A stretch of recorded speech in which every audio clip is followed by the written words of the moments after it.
Hello, and welcome back to London Cycle Routes. Today, I'll be showing you how to cycle from Highgate in North London to Tottenham in North East London. This ride takes under half an hour, and you can do the whole thing on quiet streets and protected cycle lanes. By public transport, the same journey takes 45 minutes to an hour and requires changes of trains and buses, so you can save a lot of time by cycling this route. If you find this video useful, or you just enjoy watching it, then don't forget to subscribe to the channel on YouTube, as I try to post new videos just like it every week.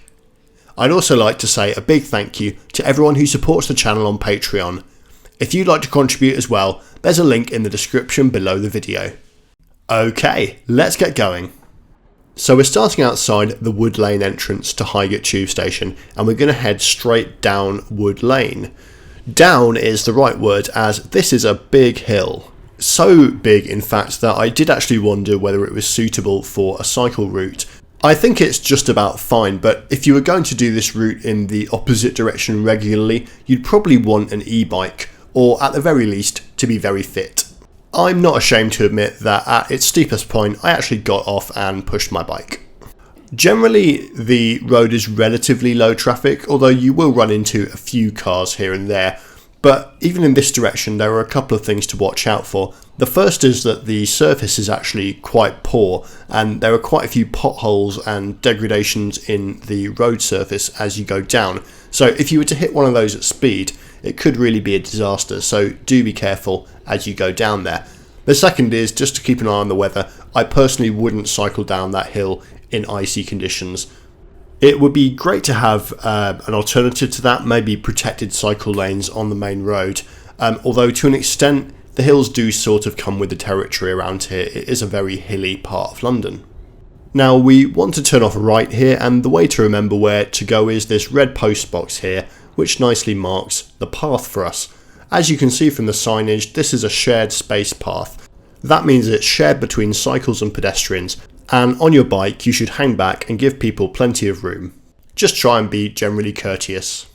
Unfortunately, there are two things that don't help matters. The first is these ridiculous chicanes which create pinch points between pedestrians and cycles by artificially reducing the capacity of the path. The second thing is the state of repair of the path, which is artificially narrowed by the leaves and also just outgrowths of foliage into it. It makes it a lot narrower and therefore much harder for everybody to pass each other, whether or not you're on a bike or on foot. In some cases, you seem to lose around a third of the width of what is actually quite a wide path. It is good that you can cycle down here, and it's certainly the best way to get to where we need to go, but it would be nice to see some maintenance and improvements made to the path, given cycling is allowed. As we approach the end of the path, you'll see an informal crossing over Park Road. Despite the fancy design of that crossing, it's not actually a zebra crossing, and you don't actually have official priority over the cars coming down that street, so do be careful as you cross the road and don't expect anybody to stop for you. Unfortunately, the street that we're on now, Park Avenue South, is used as a cut through for people avoiding the big junction at the bottom of Muswell Hill. Given the cycle crossing we just used, it's clearly intended to be a cycle route of sorts, so it would make sense to put a filter on here to stop that rat running. To cross Priory Road here, you'll have to wait for a gap in the traffic, and it is just a little bit too wide to be comfortable crossing there. One way to improve that might be to relocate the zebra crossing, which is a few metres to the left of that junction, move it slightly to the right, and turn it into a parallel crossing which allows bicycles as well. Having crossed Priory Road, we're now actually in a natural low traffic neighbourhood. If you keep your eye on the horizon, you'll see Alexandra Palace emerging from the trees there, and also its famous television tower just there as well. The reason I say that we're in a natural low traffic neighbourhood is because these streets to the south of Alexandra Palace Park don't really have any useful through routes for cars on them, and so as a result it's generally really quite quiet around here, and you shouldn't run into too much traffic at all. Just one word of warning, there is technically a London Cycle Network route signposted through here. You might have seen the blue signs around. Unfortunately, those signs are actually wrong, and they point in completely the wrong direction. I don't know whether someone's moved them or whether they were installed wrong. I don't know whether they've been wrong for a few weeks or for a few years or even a decade or two, but basically you shouldn't really pay too much attention to them. There's a blue one there and it's basically pointing in various incorrect directions, and there are a few others at various points that we just passed. It's not actually that difficult to remember where to go through this section, as we're really just tracking the bottom of Alexandra Palace Park, and so it feels quite natural to follow this route. But if you do need a bit of extra help to see where to go, you can always download the GPX file map of this route, which you can find in a link in the description below the video. It's on a website called Komoot, and the file should work on whatever app or device that you choose to use. While you're down there, make sure you hit the subscribe button and make sure you also hit the bell icon so you're alerted to new videos that I post on this channel. I try to post a new video pretty much every week. And if you really like what we're doing, you could also contribute to the Patreon. Thank you so much to everybody who chucks me a few quid every month. I really appreciate it, and it really keeps me on my toes and doing more routes. Now you'll see we're back on a shared path here. You can tell it's shared with pedestrians because of the blue signs that we're seeing just on the left there. The fencing makes it feel a little bit claustrophobic and uninviting, but it is lit and there are street lamps.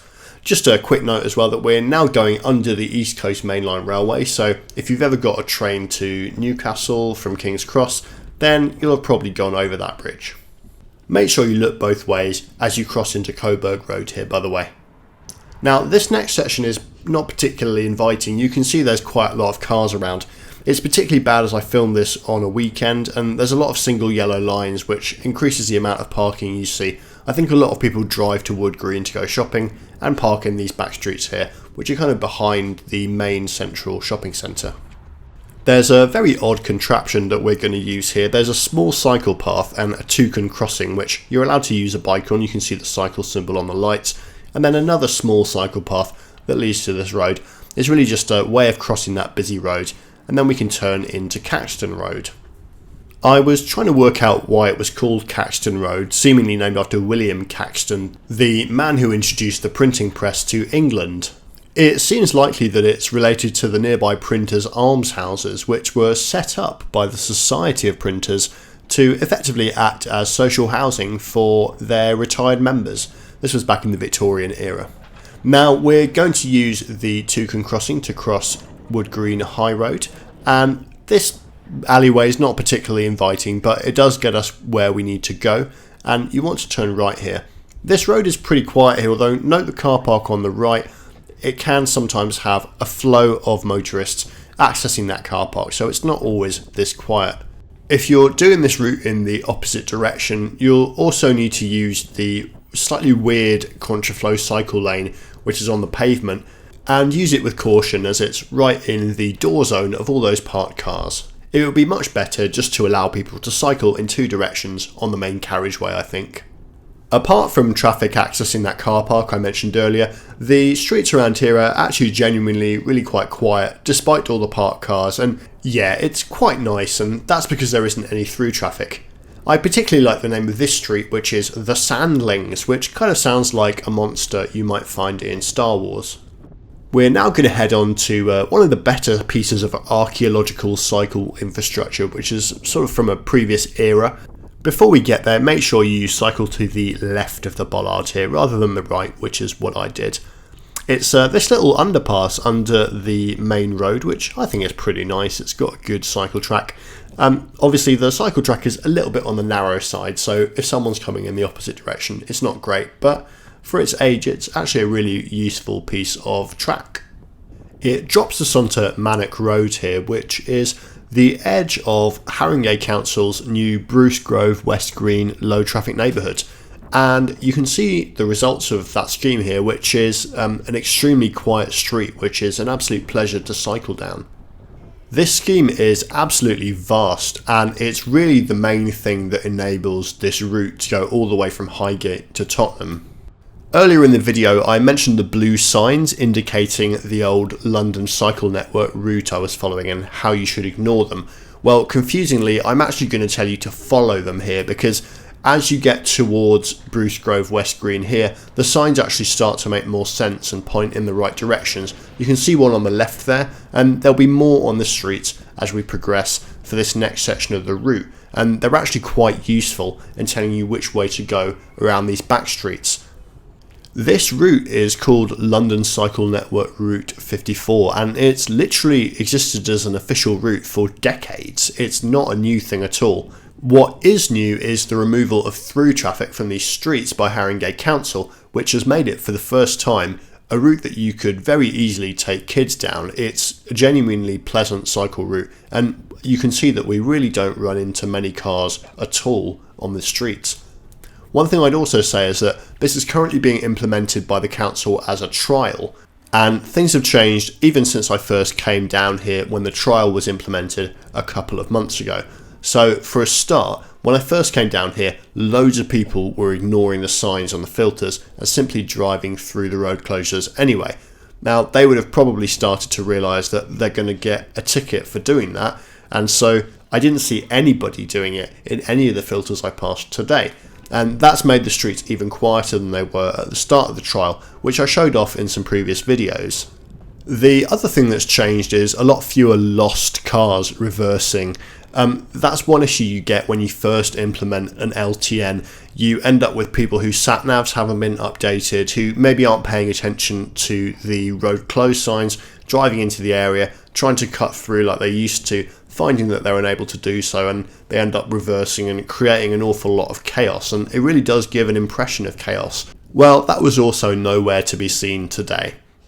I do think the lesson from those two observations is really that these things do take a bit of time to bed in, and that once they do, they tend to work pretty well.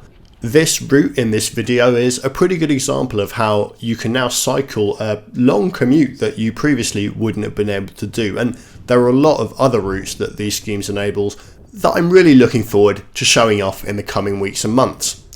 You can also see another benefit of the scheme just ahead here, and that's bus priority. This bus no longer gets stuck in traffic as there's no traffic on the street. And my favourite benefit of the scheme is around the corner here. You can see this family playing football in the street. That's something that would not have been possible before through traffic was removed from here. I think it's a question about what these streets are for. Are they just places for a minority of people to store and drive big cars, or are they actually public spaces as well? If that's the case, the first step to making them into real public spaces is to make them safe for people to go out into, safe to walk in the middle of the road, dawdle, chat to a neighbour, play a bit of football, or just cycle to work. I really hope that the council makes these schemes permanent, because I think they're really positive. Now, we need to cross the A10, and you can see there's a protective island in the middle of the street here, which allows you to do it in two ways. So wait for a gap in the traffic and make for Church Lane here. The most eagle-eyed of you will notice that we're now actually following a new cycle route. It's called Cycle Superhighway 1, or in other parts it's also been rebranded to Cycleway 1, which is the official new name for this route. Some of the signs have been replaced, some of them haven't. It doesn't really matter which name you use. To be honest, you don't really need the signs for this stretch of the route, as it is mostly just a straight line down these streets. They're relatively quiet, although you can still see some traffic using it as a rat run, and it would be nice to see these streets filtered eventually. On the left here you can see the Antwerp Arms, and that's actually a community owned pub. I've not been in myself, but it looks great and it comes highly recommended. Interestingly, it changed its name to the Antwerp Arms in 1861 to celebrate British brewers winning prizes at a beer festival in the Belgian city. You can see that this street is a little bit narrow for the amount of parking it has, but it does quieten down when we pass under the railway bridge, as it does have this lovely bollard filtering it and removing a lot of the through traffic, keeping that parade of shops nice and quiet. Turn off left here onto Brereton Road and follow it round, and it will take us to the end of our ride, which ends right in front of Tottenham Hotspur Stadium. By complete coincidence, I filmed this video on the day of the North London derby between Arsenal and Tottenham. It took place at this stadium, and if you look closely, you can see fans on the walkway near the top of the stadium. So, that's it. That's the end of our ride. We've come all the way from Highgate to Tottenham. Thanks very much for watching that, guys. Make sure you hit subscribe and also like the video so other people can find it. I think that route really shows off what Haringey's new LTNs do in terms of opening up routes to other parts of London. Some bits of the ride could do with an improvement, and the hill at the beginning going into Highgate isn't ideal, even if it does come with the territory. But overall, I think it's a great ride, and it's certainly a lot faster than public transport, which doesn't have great links on this east-west axis. So, thanks for watching, and I'll see you again next time. Make sure you hit subscribe, and thanks very much to everyone who contributes on the Patreon. If you want to contribute as well, you can find a link in the description. Bye!